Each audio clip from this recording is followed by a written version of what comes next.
Got a better view than I do, Mike. I'm sitting here, that's my, I'd much rather look at that than the TV screen. Well, good morning. Call to order Thursday, November 21 meeting of the Facilities and Infrastructure Committee. And with us in chambers are myself, legislators Mike Lane, Randy Brown, and Susan Currie. Greg Mezey sent me a text that he'll be just a few minutes late.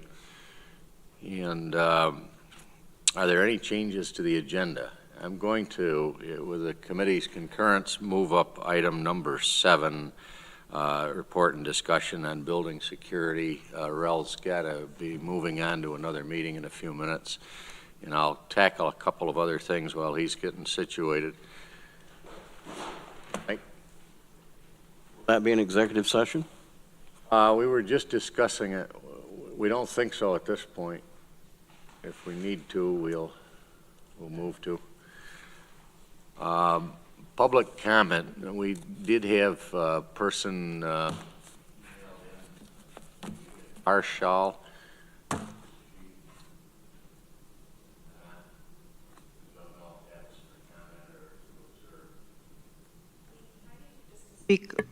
Is that picking up, Rob? Just a little closer to the mic, thanks. Okay. Just like the other night. Chair's report. I don't have a formal one this morning, and we'll move on. Advisory board appointment. I don't see one here.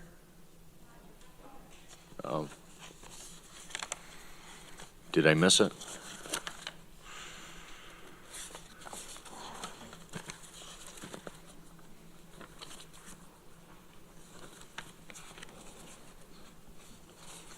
Or is it just a standing item? No, I think she has a couple. I don't have any here either. I don't think.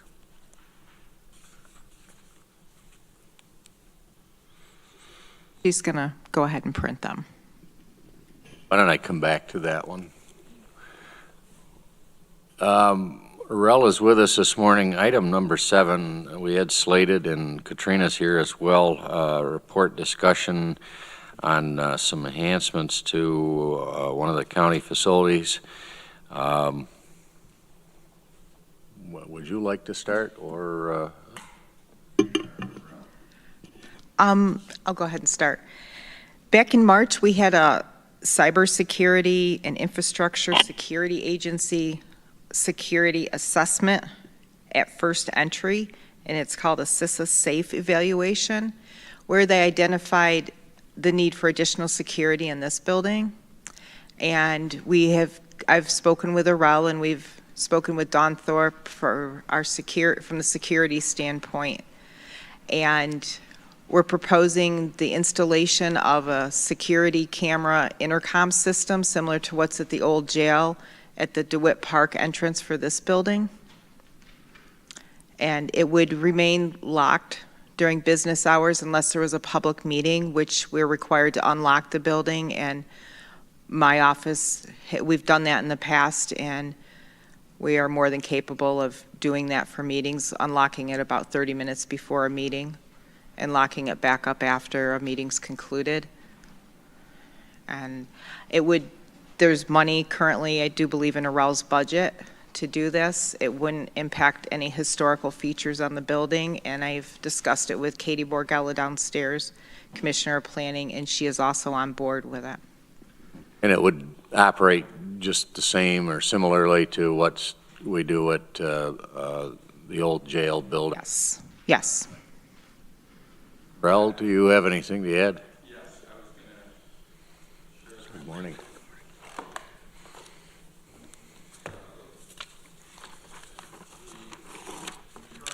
We've moved this up. Arel, can you pull the mic a little bit closer? Because we have some audio issues in the room. I always Thank forget. you.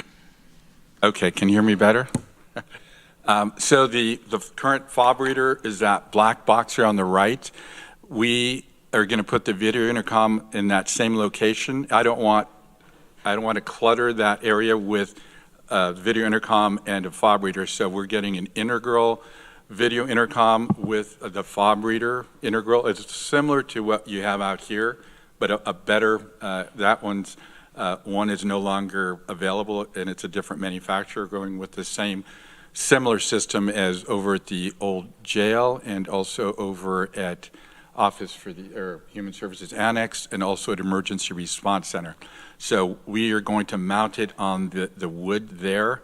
We're not going to attach it to the stucco because that, if we get into the stucco, then we can have it, water get behind it and it starts to blow out the stucco. So Larry, that is our carpenter. When we installed the cameras at both the DeWitt entrance and the Court Street entrance, he scrolled, right that same, those wood columns, he scrolled it, so we put a box that we could mount the camera. So he will make it look really nice if you've seen his work before. So that's where we're going to install it. This is similar to what it's going to look like. Let me move this up. So it's going to have the video intercom, the video on the top, then it's going to have two buttons below that, one for legislature office and one for planning and sustainability. And then below that, it's going to have for you to swipe your fob, which is, so just imagine a box like that with two buttons, and below that, that square, that's basically where you would fob. So we'll have to just remind you that that's where you've got to fob it. It's not something that's going to be surface mounted onto that. And then the only decision you have to make is the color. And so there are three colors available. There's the black, it's just that lower 3/4 portion is available in black, white, or gray. And so I'm not a colors person, so I will not make that decision, so you can select what you want. If you're in agreement with doing this, you can select that color, and then I can get started on ordering it. It's a low profile. The unit is low profile. It'll have a rain guard just above it, similar to what we have at the old jail and also at Emergency Response Center. And so this would then have two stations here. Basically, it's a desk station. When somebody buzzes you, it'll come up on the station and they can talk and buzz you in. So one will be in Katrina's office and one in the front office here, and the same with planning and sustainability, one in the reception and then one in the back area somewhere because they're so distant from each other. If it were a small office, we would just have one. Like my office is not small, but we just have one. If you hear it, you just go to the front counter. And that's it. So it'll look nice, it'll integrate well with the existing architecture, and it'll be fairly simple to do. Thanks, Shurtleff. Mike? Fully opposed to this. I don't think we need to have this kind of a system on this building. We know when you get up to this level, there's a reception desk and there's these doors are kept locked, and people have to be buzzed in.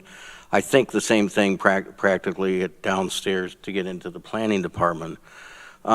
To put this on the exterior door says to the public, we don't want you in here. We're afraid of you.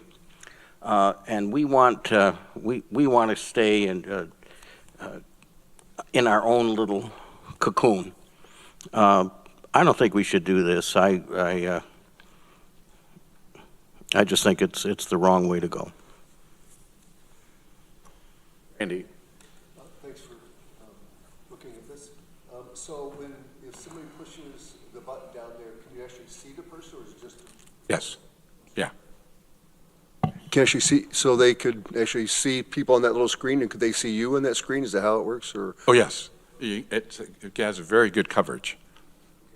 And how do you, so if somebody buzzes in, it's electronic, you have to use the same device to unlock it?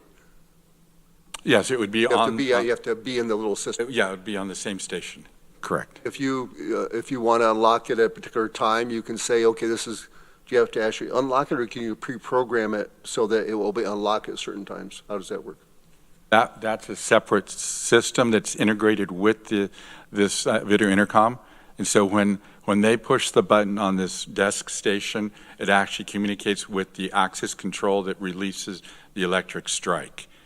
But then also they can program the electric strike. So during public meetings, they would have that door unlocked for however long they wanted, which is the way they used, I think during, was it COVID or something? Pre-COVID, we used to unlock the doors 30 minutes before the start of a meeting. The bottom downstairs door never was unlocked. And even today, the doors upstairs here are locked until we unlock them. And we have a fob that we swipe about 30 minutes before a meeting, and then afterwards, we lock everything back up and make sure the downstairs door is unlocked. So these cameras here are part of a system where from facilities you can log in and look at all the cameras, right? Correct, and actually. But you would be able to do that with this Departments. Excuse me? No, the cameras on the video intercom would not integrate into our existing salient system, but we have a camera, a very good camera just above the door. Unfortunately, this picture doesn't cover it. It's a 180-degree camera, yeah, a very good view. I'm not opposed to it. I like gray or black. But why you got this picture up? You know, I'm an observative person from facilities. So I think that the impression that needs to be made to people is more important than whether they see the camera there. So when I look at this entrance and I look at the very bottom of those things on the outside door, they're rotting away, they're not painted. And thank you for doing the railing and all that new stuff there. But I would really like to see the entrance to our legislature chambers really set a tone when you first walk in, and I don't think the camera is going to really bother that. So. Right, and hey, I'm a little ahead of you because when I looked at that a couple of weeks ago, Larry that's going to be doing the box, I want him to do all of that work there. We did the doors, gosh. Yeah, they're much better. Yeah, we pulled the doors out, we sanded them. He did a lot of work on the doors, but yes, so that would be addressed as part of whatever improvements we do on the wood. Thank you. Mm-hmm. Sometimes there are meetings after hours that aren't the legislature. I'm thinking of the Historical Commission. So as I understand, the system can be set so that, how does that work? The Historical Commission, Mike, you make sure. Come in and unlock the doors.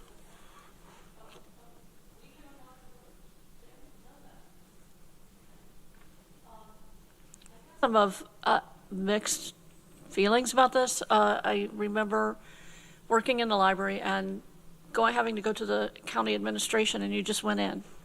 So it's a little disconcerting when you have to can. So I understand what Mike is saying, but I also know that we have 3 or 4 people working here at this, on this level all day. So yeah, keeping it locked, I think, is probably the best option.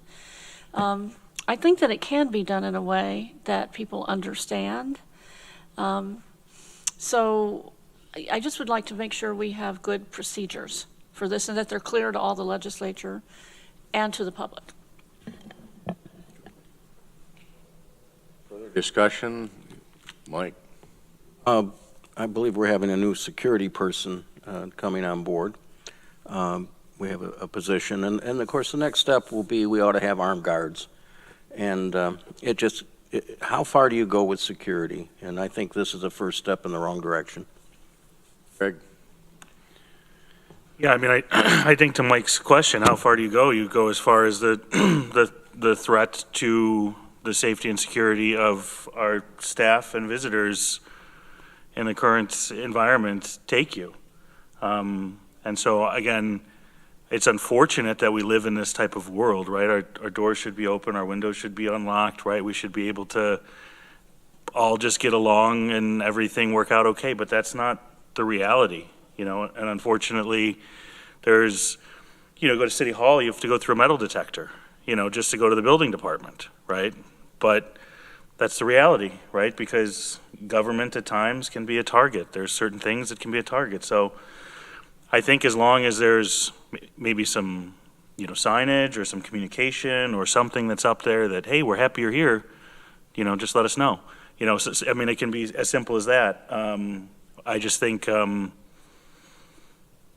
we have to think about the staff that are in this building, and if that creates a greater sense of security, I'm for this. I don't think we're restricting government because we're not turning people away, right? If there's like a deny button, that'd be one thing, but we're just having people check in and open the door for them. So I would support this. And I would say any color but white. Black and gray, all right. Would anybody like to move resolution ID number 12865? Moved by Randy. One second. Second by Greg.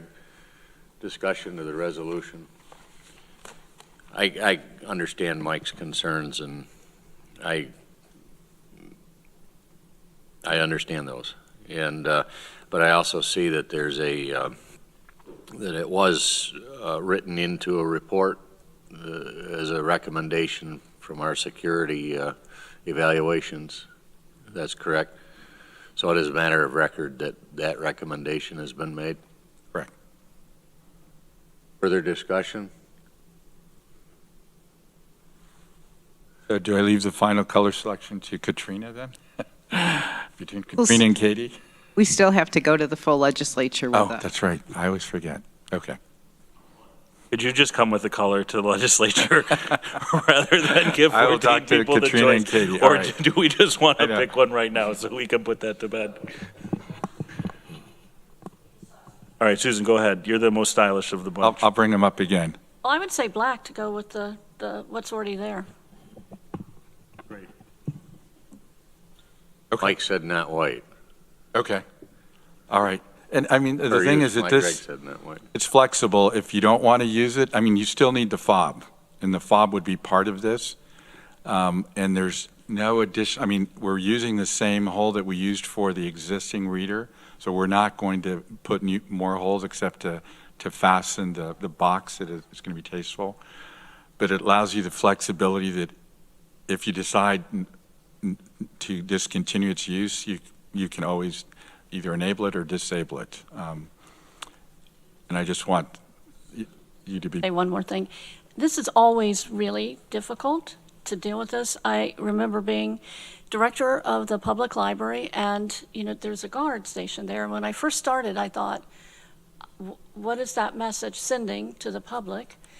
He's not a policeman, but it did send a message to people. The library is open, so I often think when we have security discussions about my time at the library, where not only could anybody walk in, we wanted everybody to walk in because it was their place.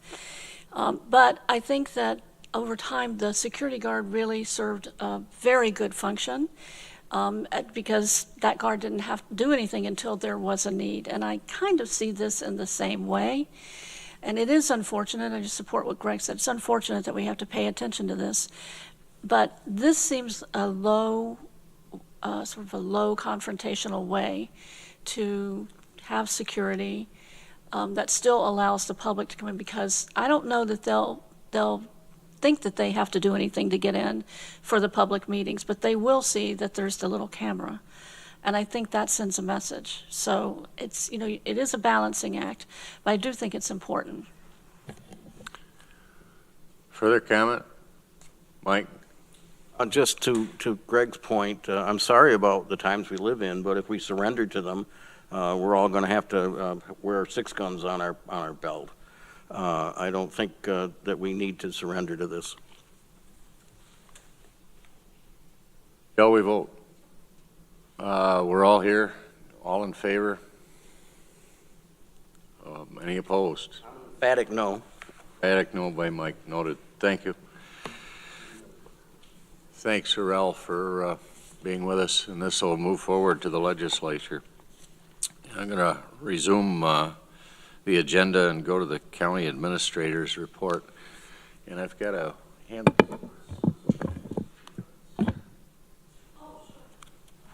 Yes, okay. Thank you. Good morning. I don't have any report. There are a few resolutions on the agenda under under our department. Sorry, I'm sorry, I couldn't hear you. I'm having a hard time hearing. Oh, I don't have any report except for the resolutions for consideration. Perhaps we should go back to the advisory board appointment, since that was the first item. Let's do that. So we have a reappointment of Katie Borgella, Commissioner of Planning and Sustainability, to the Air Services Board, and her term expires December 31st, 2027. Have someone move that? Greg, second? Randy? All in favor? Okay, the motion passes. Okay, so that's done. Let's see, we have resolution from the county administrator's report. Document 12891, the budget adjustment from county administration, appropriating the American Rescue Plan Act funding for the purchase of replacement vehicles. Randy moves. Mike seconds. Any discussion? Okay, all in favor? Unanimous. Second resolution is also county administration appropriating unused American Rescue Plan Act ARPA funding to support the Tompkins County Fleet Management Program, ID 12892. Randy moves. Greg seconds. Any discussion? Randy? Sorry? Talk to us a little bit, I appreciate it. Oh, sure. So this resolution is to, because at this point, all of the ARPA funding needs to be obligated prior to the end of 2024, or else we lose it.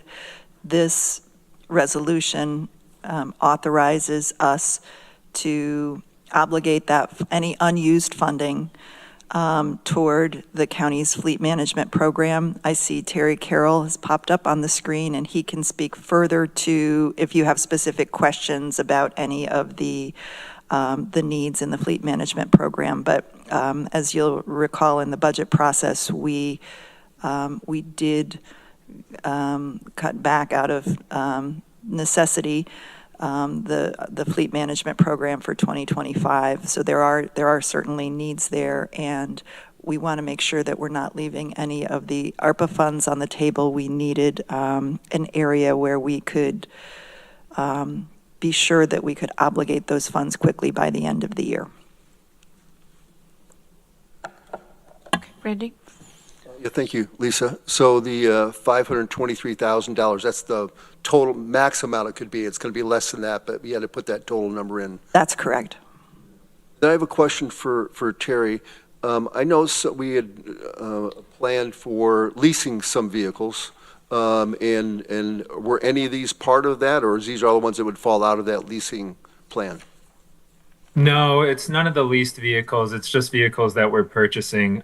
Because the ARPA funds have to be committed by the end of the year, it gets difficult with the leases since we pay them on a monthly basis. And so these are vehicles that we're buying for departments that we don't lease vehicles for. So like recycling materials management, highway, facilities, assessment, those groups that we don't lease vehicles for. Okay. Thank you. Discussion or questions? Okay, let's take a vote. All in favor? It's unanimous, thank you. And one more resolution. Authorization of the lease agreement with Tompkins County Soil and Water Conservation District for cold storage building space at the Tompkins County Public Works Facility, ID 12908. Mike? Oh, Mike is moving. I thought you had a question, sorry. Randy seconds. Are there any questions? I do. I actually have a question about this cold storage. So what is the cold storage being used? As a librarian, I know cold storage is often used for damaged materials. What is this used for? This is a project that's been in our capital plan since prior to COVID, because our facilities department has needed additional storage space for any type of equipment, excess furniture, things that that don't require heated storage, and for for many years, it was the plan that the Soil and Water Conservation District had that similar need, so it was to build this building, and it would be shared 50/50 with Soil and Water and county facilities. Thank you. So the cold is not, I mean, I'm used to cold storage being specific to library materials, but this is just, it doesn't have to be heated. That's correct. Okay, thank you. Mike, did you have a question? Oh, I was just going to say, Soil and Water, I know, has the cedar, which they loan out to other municipalities that they keep there. Mike stole my thunder, so. Thank you. Okay, let's take a vote. All in favor? It's unanimous, thank you. Okay. Moving along, we have the Highway Department. We have a resolution budget adjustment to the Highway Department to return excess first instance county funding to the D fund balance, ID number 12884. Someone move that? To move the revised copy that was on our desk. Yes. Right, so we are looking at the revised copy of this. All right, Randy seconds it. Greg moved the revised copy. Any discussion? Could you have Jeff speak to it? Okay. Yes, thank you. Jeff, could you talk a little bit about this? Explain it to us? Sure. Yeah, I'd be happy to. Good morning, everyone. This is completion of our water quality grant, WQIP grant through DEC. This is initial funding out of the D fund was pulled out to fund the Station Road project. The cost share is a little less than 50%. It was like just under 500,000. We got just under 250 back. So in receivership of those funds, and that's after completion of the project and application for the reimbursement to DEC, we've received these monies, and we're asking and by this motion to put it back in the reserve from where it came from originally. Thank you. Thank you. Do you want me to go ahead? Just finish this out. All right, all in favor? It's unanimous? Thank you. Turn it back over to you, Lee. Thank you, Susan. Occasionally, business calls in the middle of everything. While we're still on Highway Department, Randy's got a question for Jeff. Yeah, Jeff, since this is kind of about Station Road, I have a friend who lives on Station Road, going up towards the railroad tracks. So I was visiting him, and then he called a gentleman by the name of Joel Gagnon, and he came over, and they talked about the work that had been done there, which they appreciated. They had some good and bad comments about it. But one of the questions that came up on Mr. Gagnon was additional work that the county was going to do, or on a property he owns right next to a stream. And I think that he mentioned that you, Lisa, and Dan Klein met with him as well. And he said there were still some things to be done that you agreed to do, but I just wanted to, maybe it's already done. It's been a month or more since I spoke to him, so I just wanted to get your thoughts on that.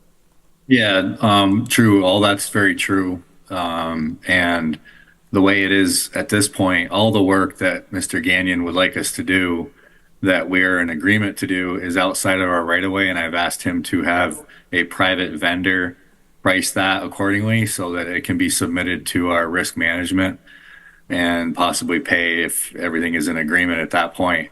I've drawn sketches. He wanted to change a lot of things, and this is Mr. Gagnon. And the last request from him included work in our right-of-way along the shoulder of the road to regrade ditches. And the price that he submitted included that. I asked him that, number one, that I do not allow him to work in the right-of-way or regrade any of the ditches. They're fine, they're not changing. And that portion of the price should be removed from the work that the vendor had provided him the estimate on. Once I receive that, it would move forward. I have not received that back. So long story short, I I feel that it's in Joel Gagnon's end of things to get to us a proper estimate of cost so that it can be submitted. And that's how I would recommend moving forward, is that, you know, we either have him do the work outside the right of way that he would like. It was for areas disturbed, mostly because, so everyone's aware, the town has a water line through that area that we replaced for the town. The county replaced the water line with under our workers and our vendor contractor that was on site had done that work, and some of the grading wasn't to the preferences of Joel Gagnon, and that's what the changes involve. Nothing to do with the road, the drainage, ditch, the structures that the county placed in there would only have reference to do with the road, the water line work through that area. Thank you. Station Road a county road or a town road? I forgot. Station Road's a county road. Yeah, okay, thank you. Yeah, it dead ends just across the railroad tracks. Dead ends as far as the county responsibility, and then it turns into the town of Danby Road. Yeah, I lived on that road, right over the railroad tracks on the left, so I know the area well, so thank you. Oh, perfect, yeah. You've moved around a little bit, Randy. Jeff, or Greg. No, that's okay. I've been called worse. Thank you. What? No, I'm just kidding. Jeff, thanks. Just following up, I was contacted by a constituent about West Dryden Road. I know it's something that Mike Lane has raised in the past as well. And I know the Dryden Town Board had, passed a statement of support to reduce the speed. Could you just talk a little bit, briefly on what the process is for reducing the speed? I know from an email from you that we've made improvements to certain intersections along West Dryden Road, but there's a request and a petition circulating with about over 70 signatures from the 100+ homes that I think are on that road currently to have the speed lowered from 55 to 45. Could you just touch on what that process is and how legislators could be supportive of that? Yeah, absolutely. Yes, I've been in touch with Christina, and I was copied on the email that she had been talking with you, and I know Mike as well has been involved. The process to request a reduced speed zone in any area around the state is controlled by New York State Department of Transportation. That decision is made by them. The process to request it starts at the town level. Town board will pass a resolution and fill out what's called a TE9A form, which accompanies the resolution. There is on the form a signature block where the county highway superintendent, I am the highway director, which is equals in our charter, highway superintendent, therefore I sign that. I have never not signed one in my years of doing this. What I will do is I'll look at the resolution, and depending on how familiar I am with the situation, I will make sure that what they are requesting is clear, and how that the DOT, the next people to receive it, will look at that, read it, and understand it, and make sure that the proper, what I think, if I'm aware, what it makes sense. Because what we don't want is them coming out and looking at a wrong area, or more of an area, or less of an area than what the intention is. So all I do is verify it for accuracy, sign it, and send it to DOT, their traffic division. Region 3 is in Syracuse.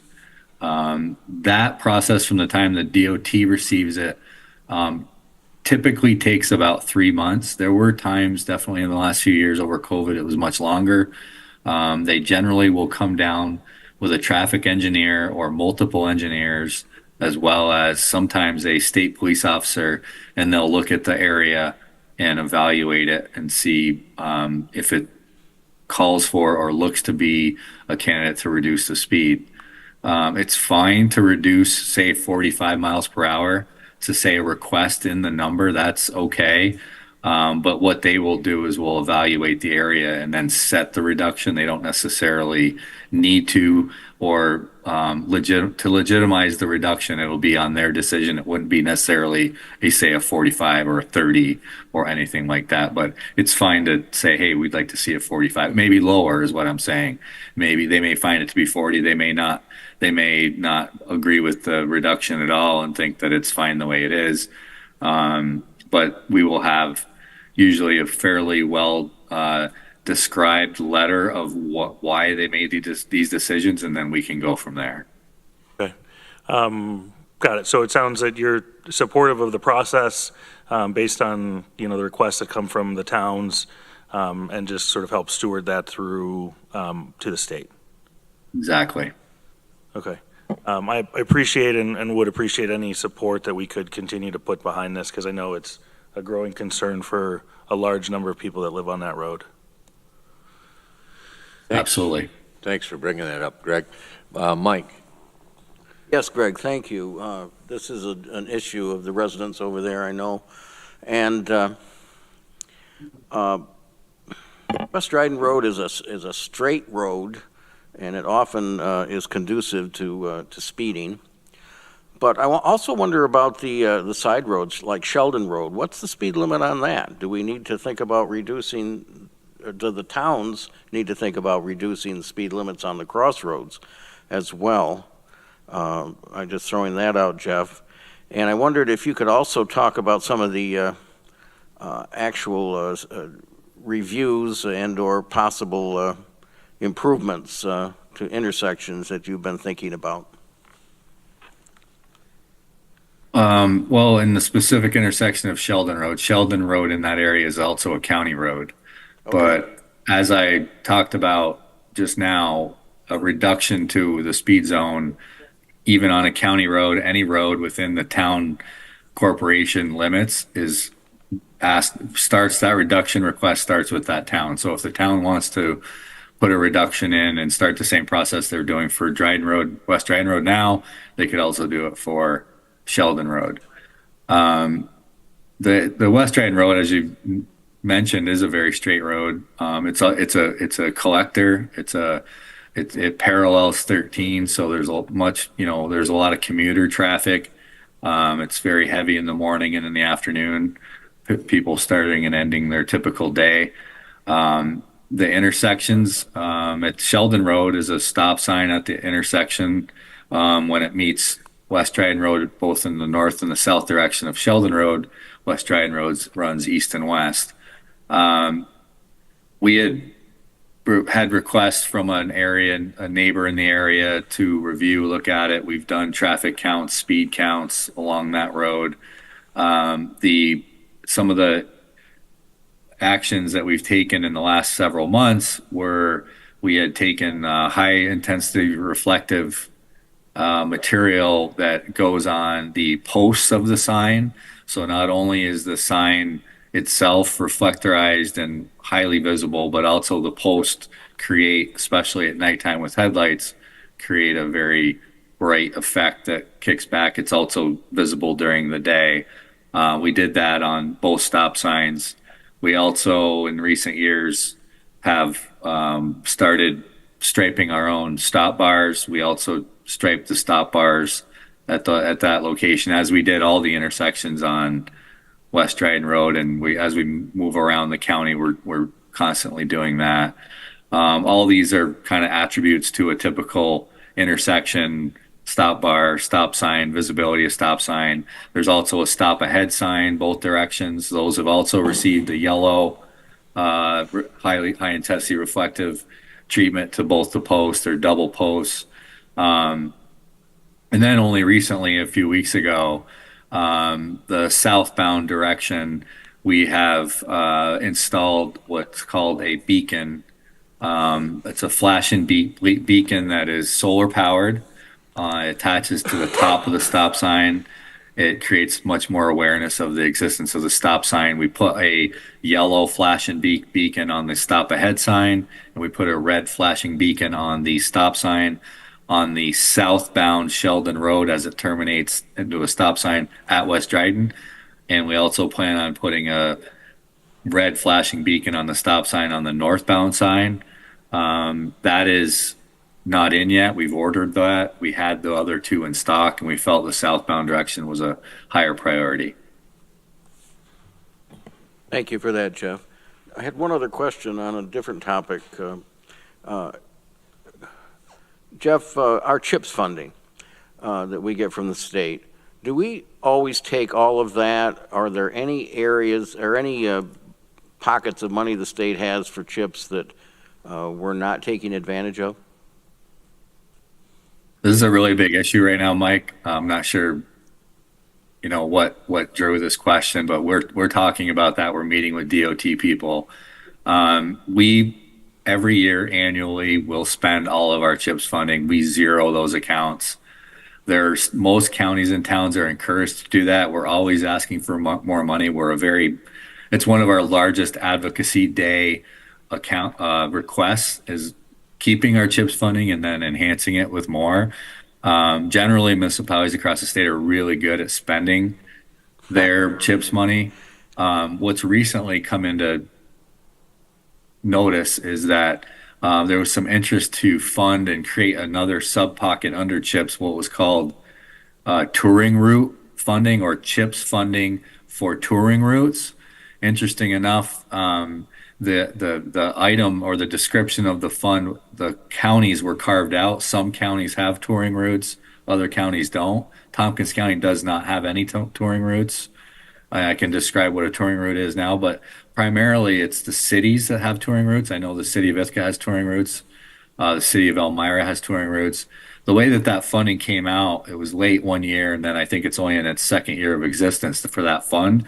And it was hard for the cities and other municipalities other than counties in New York that receive this funding to responsibly spend this funding because it was new funding. It was unannounced, and all of a sudden it popped into the state budget.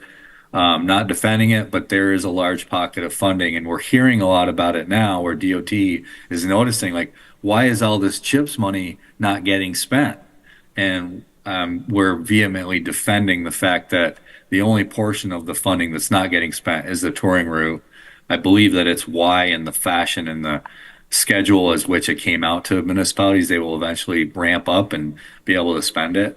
And we're doing other advocacy efforts where there's some discussion of taking touring routes, adding it back into the full CHIPS program, which the counties would be in favor of course, or just allowing the counties to spend the touring route money. If that's what you're getting at, Mike, that's kind of what's going on. That's exactly what I'm getting at. I didn't know any of those details, but thank you for enlightening us. Great. I know DOT seems to like, well, why do you keep asking for more money if you're not spending what you have? And quite honestly, it's not a fair statement. We are. The large portion of municipalities across the state use CHIPS money. Some municipalities, that's all they get for their roads and bridges and culvert maintenance. So it's a very needed thing. We do our best to study it, to spend it all, and get it right back out into the, lot of funding from the state doesn't get spent as well as CHIPS does. Thanks again. Thanks, Mike. Andy? Yeah, Jeff, about 2 months ago, I mentioned on Sheffield and 79 intersection how the visibility was a problem on the state road, and they did clean that up. So I just wanted to share that with you. A few weeks after I noticed somebody came through, and the visibility is much better there. So, but we had a constituent who's come to 2 peak committees and has concerns about the number of signs on our roads. So I don't want to make a big deal out of this, but a constituent's come twice and expressed how there's too many signs. So, and usually they're not on county roads either, but they're on other roads. Does the county have a sign policy on our roads? The county follows the Manual of Uniform Traffic Control Devices. That document is what, everyone that is responsible for maintenance of roads under their jurisdiction should be following.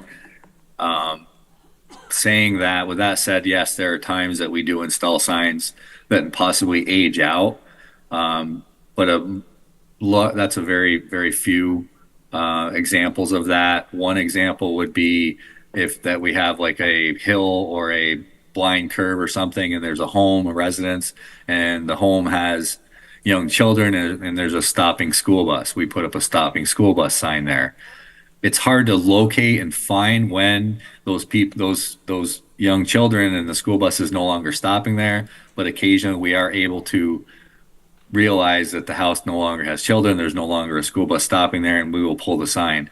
That is short of cattle, horse, school bus stop ahead sign. There's very few signs out there that are installed that may age out. Most of them are advisory curve signs, hill signs, things like that, that the area or the section of road really doesn't change.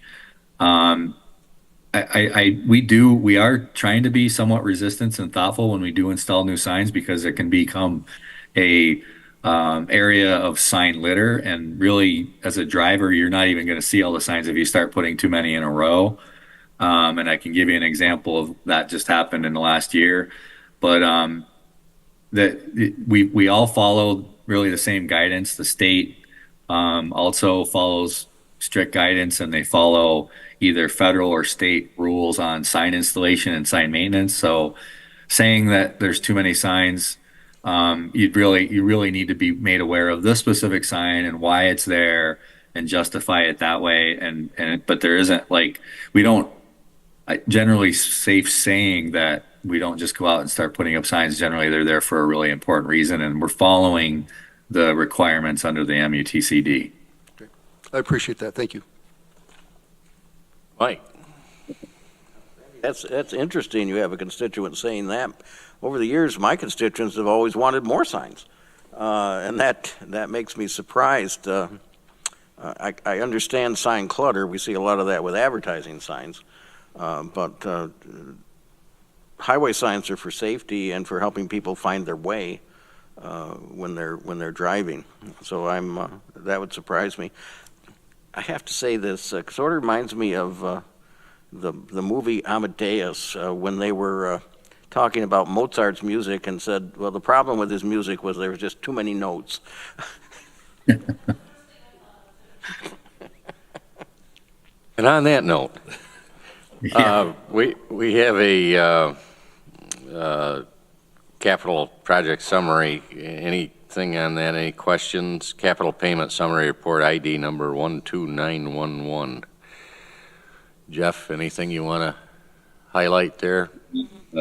Scroll into it now to look at specifics. I looked at it earlier. I'm there now. It kind of shows some of the payments that we made on our capital projects. If you look at it and you have any questions after today, please reach out. Podunk, they're all moving along. Cortlandt Street, 2 of them, Midline and Podunk Bridge. Thanks, Jeff. Thank you. Any more questions for Highway or comments? Thanks, Jeff.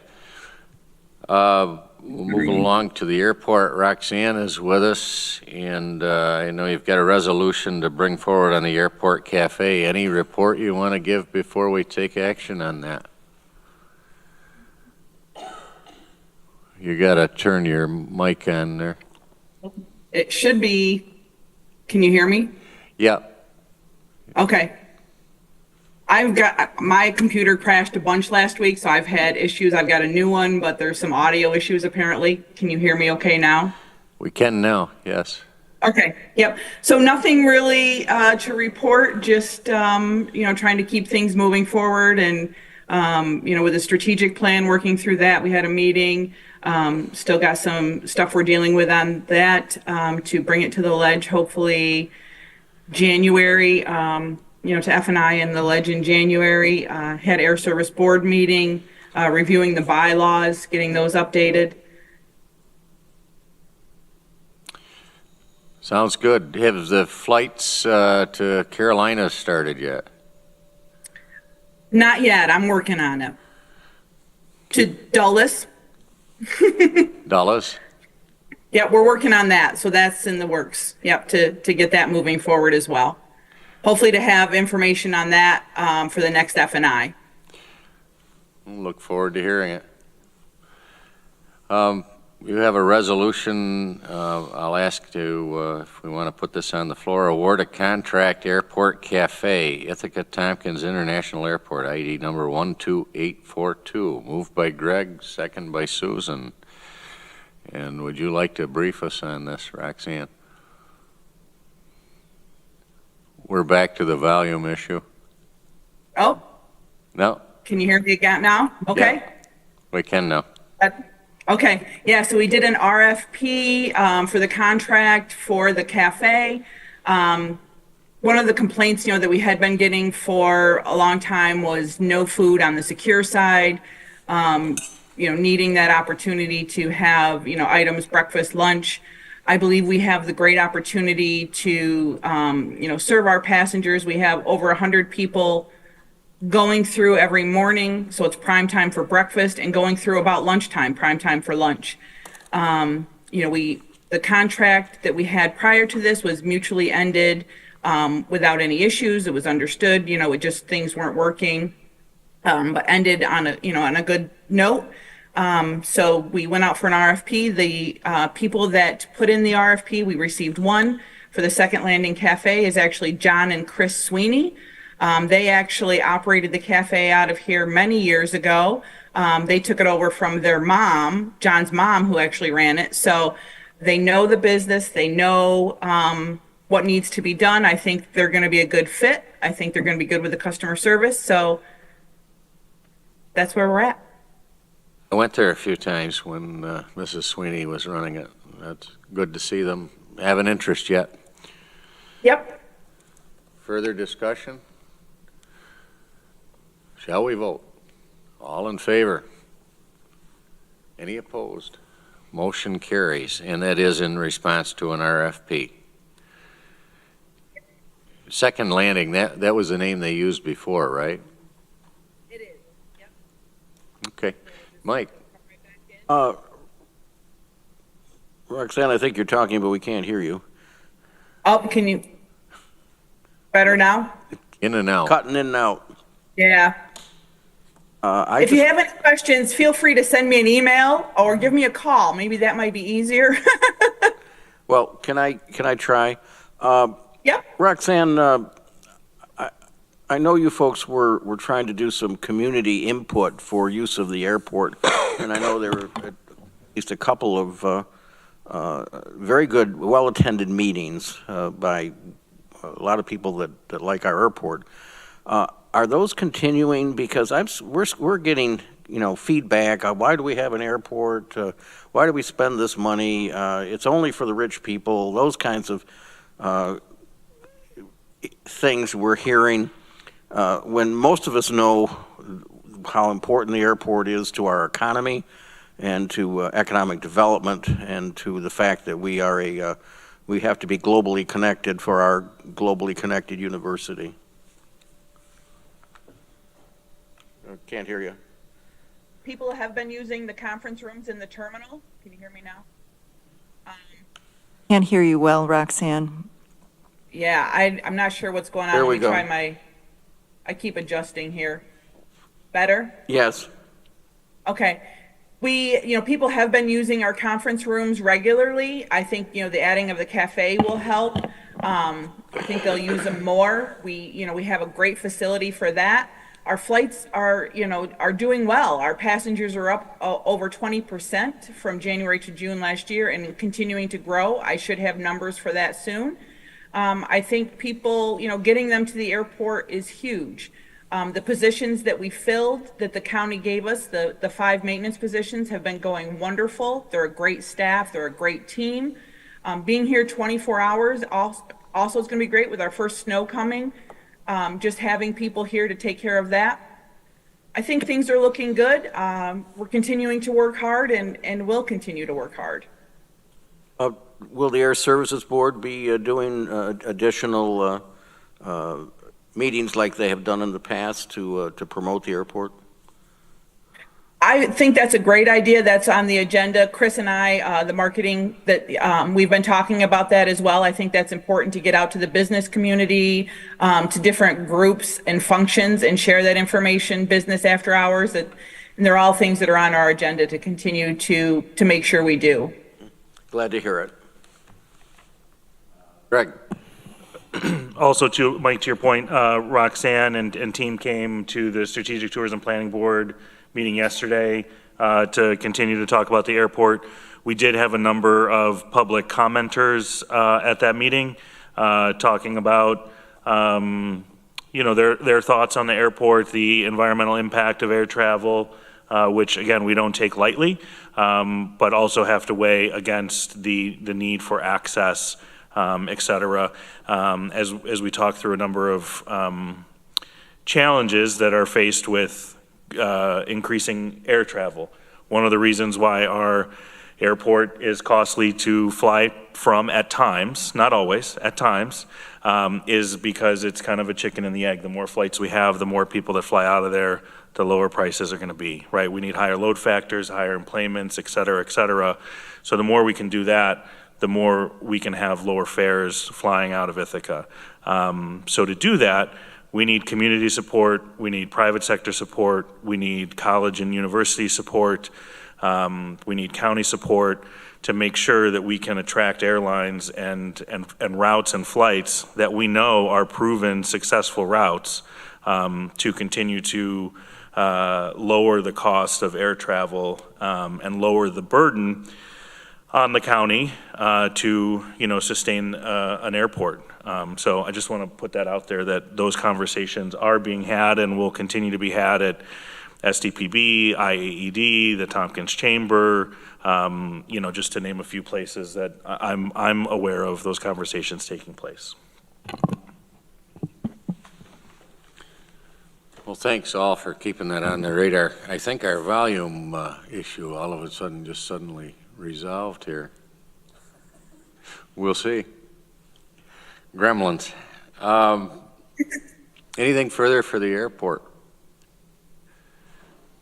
Thanks, Roxanne. Thank you. Randy, you spoke a little bit at the legislature meeting about downtown facilities. Any updates? We are going to have a meeting on the 10th at 9 a.m.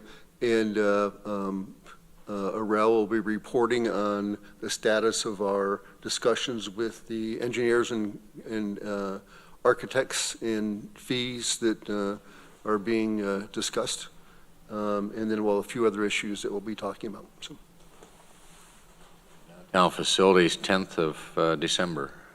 Mike, were you raising your hand? Not about the meeting, but I just wanted to say something about the downtown facilities. Please.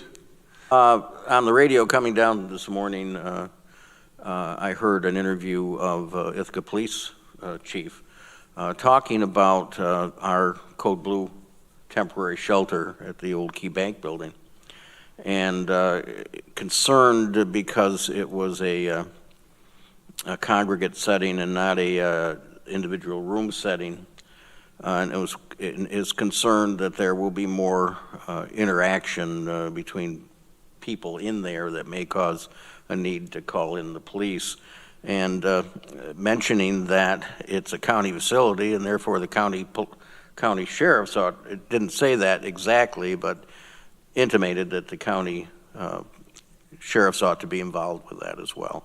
So I would just say that was out there this morning.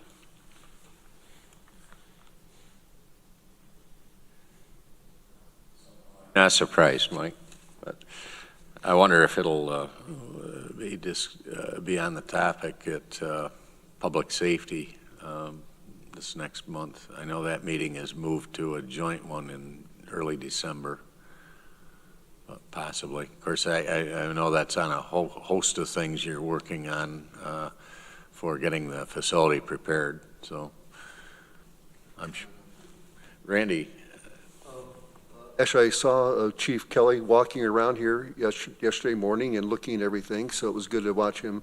I spoke to him briefly. I think that he might be right. Not because the county has responsibility here, but because the city police can't cover it. and they're stretched too thin. I had actually a constituent call me and email me, and I ran into him also at the grocery store, and he was worked for the sheriff's office 15 years ago and retired there. And he was concerned that the sheriff were actually covering too much for the city police. And I told him, that may be true. I don't know. But city people pay county taxes. And I personally believe that the sheriff office should have a station down here in the city, or at least a pilot location, to focus on our county buildings. Lisa? I would respond by saying, in terms of the Code Blue space, we're working in the facility with the space that we have. I think we all acknowledge that it's not ideal, but it is the space that we have, and there are within that space some rooms that can be utilized by staff to help if individuals need to take a breather and have some time alone, or to work with staff outside of the main space.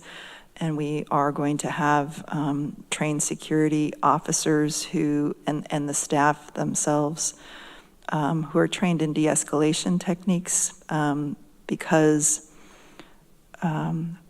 we would prefer not to have law enforcement involved. We would like that to be,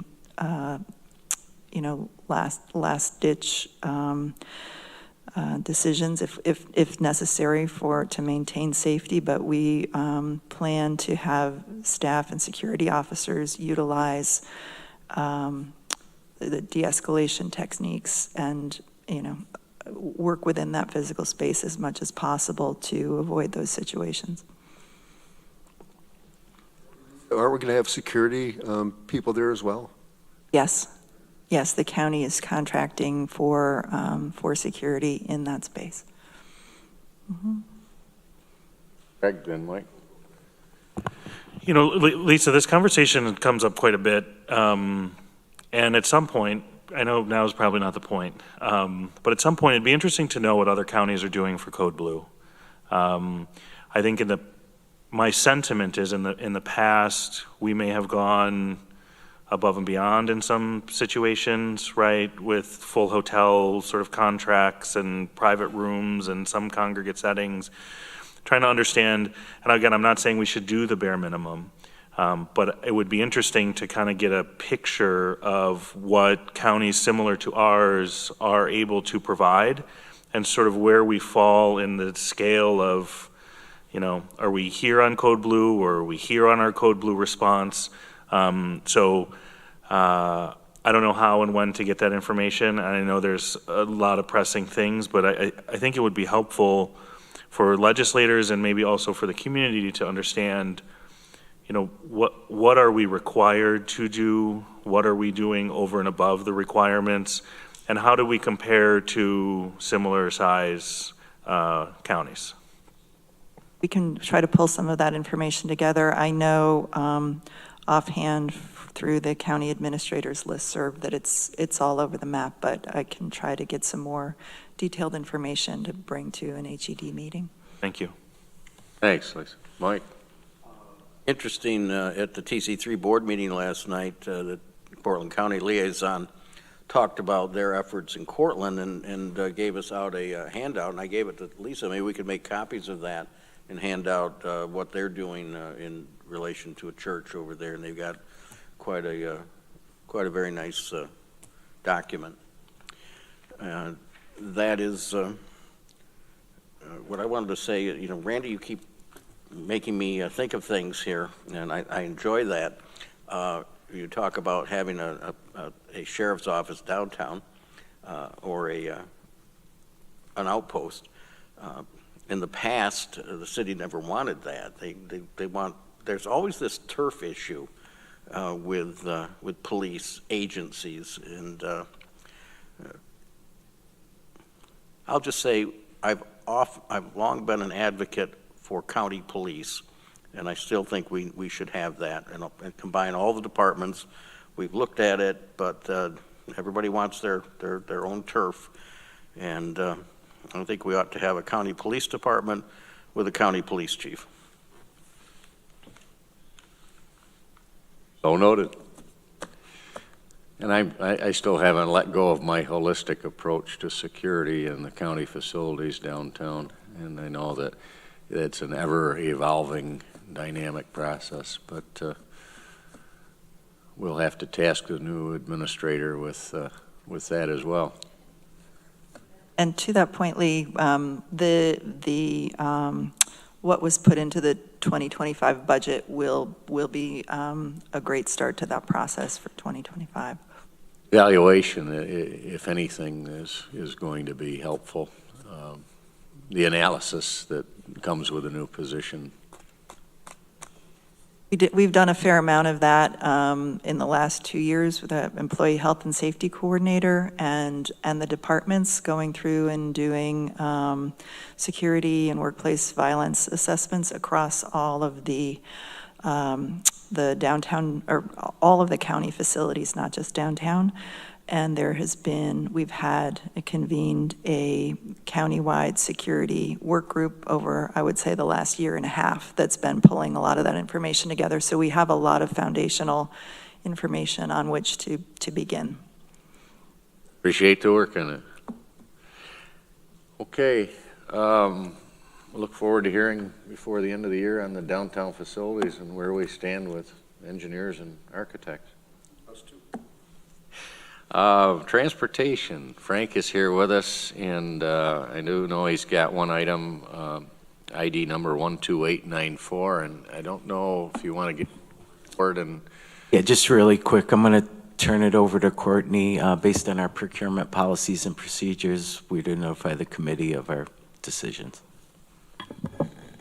Hi, good morning. Thank you so much for having me. My name is Courtney, Transportation Planner for Tompkins County. Close to the microphone. Sorry. Is this better? Sorry? Okay. I'm just going to give an update on 3 RFPs that we've sent out in the last few months, as we've now chosen vendors for all 3 of them. The first one is for a Mobility as a Service app, commonly shortened to MOS. This app is going to be branded as Tompkins Transportation Scout and is essentially going to have all of the transportation resources consolidated into one application and then include deep links so that people can actually get passes for those transportation routes. For this app, we had 8 bidders, and through a competitive process of 2 rounds of finalist presentations, we've decided to go with Agile Mile for an annual cost of $46,800. This contract is going to start on December 1st, 2024, and is going to end November 30th, 2025. Our second RFP was for mobility management. Essentially, what mobility management is ensuring that transportation is available, accessible, and understood by all members of our community. You know, you could have a bus going from point A to point B, but if people can't afford that bus, people don't know how to use that bus, or people are maybe afraid of the risks that it presents, they're not going to use that form of transportation. So for this mobility management RFP, we had 3 bidders and have ultimately decided to go with Go Ithaca for an annual cost of $200,000. This contract is going to start on January 1st, 2025, and is going to go until December 31st, 2025. Our final RFP was for a one-call, one-click center. Essentially, this is going to be a call center that's going to complement the app. This is going to be very helpful for people maybe who don't have access to technology, or people who want to talk to a real person on the phone instead of going through that, people who have complex kind of transportation routes they're going through, or are just looking for more assistance. For this RFP, we only had 1 bidder. Of course, it did still go through a committee evaluation process, and so we're very happy to say that we've decided to contract with Human Services Coalition for an annual cost of $250,000. This this contract is also going to be 2025, January 1st through December 31st. I tried to go through that quickly, so please let me know if you have any questions. Thank you.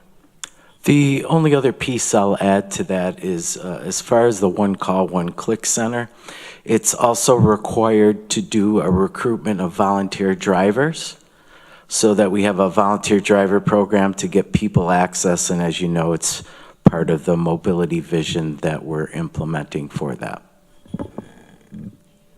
Questions? Randy? I'm excited about this, so I'm really glad this is moving forward. On the app itself, that's the MAAS. So is this an app they currently have, or they have to develop it, or how does that work? So this is going to be a, I'm blanking on the specific word, what it is. Agile Mile, the company we're contracting with, has a bunch of kind of similar apps, and so they have a base essentially. And so the app is going to go live February 1st, and so that gives them 60 days between the start of contract and February 1st to make it tailored to Tompkins County and kind of include our specific transportation. White label app? White label, yes, that's exactly what I'm looking for. So they use a base and then they just tailor it to our specific Yes. look, brand, feel, et cetera. Yes. That's a yearly fee? Yes. Hope is that every year we're going to continue to get this kind of funding so that it can move forward? Yeah, so it's a one-year contract with 4 one-year extensions. FTA requires us not to go over 5 years. So it's all the RFPs that we've done that Courtney identified to you as one-year contracts with the option of 4 additional one-year contracts. Thank you. Other questions? No? Thank you. Thank you. Fighting. Non-voting items, so let's see.